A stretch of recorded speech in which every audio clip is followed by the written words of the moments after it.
هاد أنت حواليك في دائرتك الشخصية دائرة تأثيرك، ومن ثم دائرة المحيط الخارجي اللي بتشمل أشياء خارج إرادتك وسيطرتك مثل الطقس، العوامل الاقتصادية والسياسية أو الصحية مثل فيروس كورونا.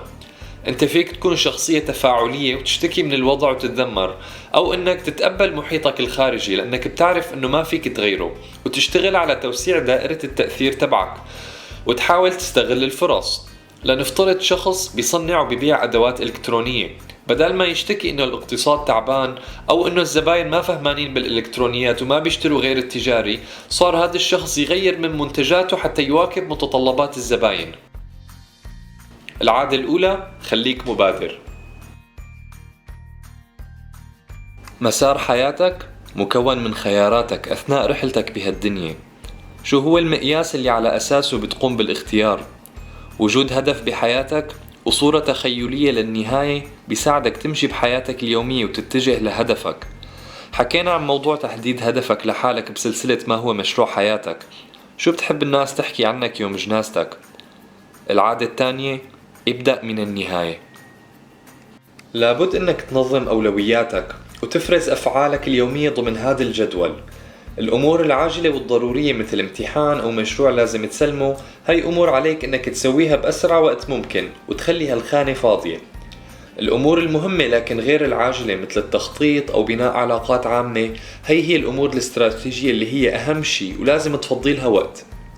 الأمور العاجلة لكنها غير مهمة مثل الاتصالات الهاتفية أو الإيميلات، إذا في مجال تخلي حدا يسويها عنك بيكون أفضل. وآخر شيء الأمور اللي هي لا مهمة ولا مستعجلة مثل مشاهدة التلفزيون أو الألعاب، هاد مربع تبع مضيعات الوقت ولازم نخفف أي أفعال موجودة فيه أو ننسخها كليا. العادة الثالثة: ابدأ بالأهم ثم المهم.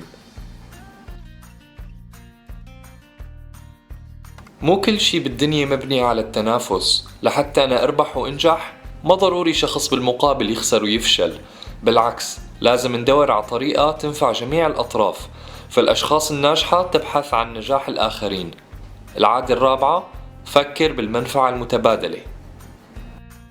على قناة بكرة أحلى منحب إنه الكل يتفهم الجهد المحطوط بالمحتوى ويشتركوا معنا بالقناة، لكن قبل ما أطلب من المستمع يتفهم وجهة نظري أنا لازم أفهم المستمع أول.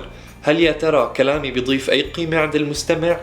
كرمال هيك بنطلب منكم دائما تكتبوا لنا رأيكم بالقناة في صندوق التعليق لنفهمكم قبل ما نطلب منكم إنكم تفهمونا.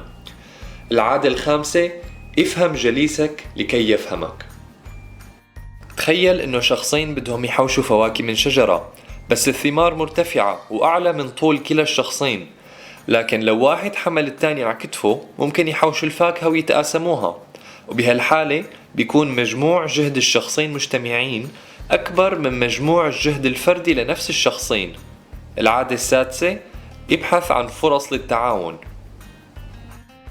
كل حرفي لازم يهتم بأدواته وينظفها ويخليها جديدة حتى لو هذا الاهتمام بياخد وقت مشان تخدمه وقت الحاجة. فاللحام لازم يخلي سكينته مجلوخة وحدة، غير هيك ما بتقطع مثل ما بده. وأهم أداة عندك هو أنت. حتى لو بدك تاخد وقت زيادة لتتعلم مهارة جديدة، باشر وزيد ونمي وطور وحدث من مهاراتك لتكون مستعد لأي تحدي بيجيك. العادة السابعة: خلي سكينك حدة. وهي هي العادات المذكورة بكتاب العادات السبع للأشخاص الأكثر فاعلية لستيفن كوفي. طبعا الفيديو هاد أبدا ما بيغني عن قراءة الكتاب وأنا كتير بنصحكم تقرأوه. وبختام هالحلقة بنكون سكرنا سلسلة العادات. سلسلة العادات كانت عبارة عن 5 حلقات. حكينا بالحلقة الأولى عن العادات شو هي وليش نحن لازم نتخلص منها، وبالحلقة الثانية حكينا كيف ممكن نتخلص عن العادات الروتينية اللي هي العادات الصغيرة اللي بتكون موجودة بدون ما نحس فيها. والحلقة الثالثة حجبناها كلام أحمد الشقيري وحكينا عن سياسة فرق تسد وكيف ممكن تتخلص من العادات المستعصية. والحلقة الرابعة حكينا عن صيام الدوبامين وانت كيف ممكن تقدر تبني العادات الجيدة. وآخر حلقة اللي هي حلقتنا لليوم حكينا عن 7 عادات مفيدة جاي من كتاب 7 عادات للأشخاص الفعالة. بالتعليقات تحت اكتبوا لنا شو رأيكم كانت بهالسلسلة وشو رأيكم بالقناة بشكل عام، شلون ممكن نحن نحسن من حالنا وشو بتحبوا تسمعوا على القناة.